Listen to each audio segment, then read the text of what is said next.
Jambo, fellow adventurer, I'm Mike Dooley, and I'm thrilled to announce the paperback release of Leveraging the Universe, 7 Steps to Engaging Life's Magic. I consider this to be some of my finest work. 1 year ago, it came out as a hardback and it made the New York Times bestseller list. 8 years ago, I released it as an audio program. It was the basis of my first world tour, which led to the second, the third, and soon to be announced 4th world tours. In this book, you'll hear some of my perhaps most important lessons, beginning with charting a course, taking action. It helps you get started, even when it seems like the whole world is non-responsive to your dreams. It helps you to keep going, even though sometimes today looks just like it did yesterday. Knowing what you can, should, and must do to leverage the universe, and knowing what you should never do, what you should turn over and/or delegate to life's magic. I remind you throughout that just because you can't see the miracles, it doesn't mean that they're not happening.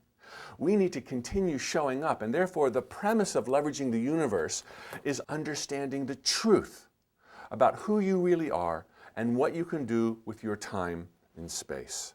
To me, not understanding the truth is the number one thing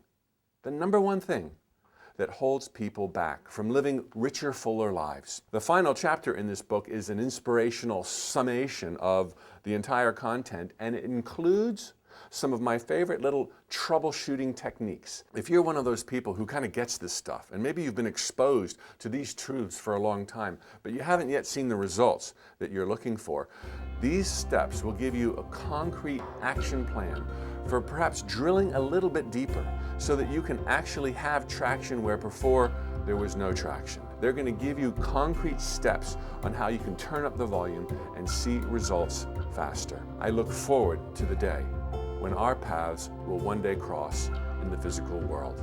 Until then, please remember, thoughts become things.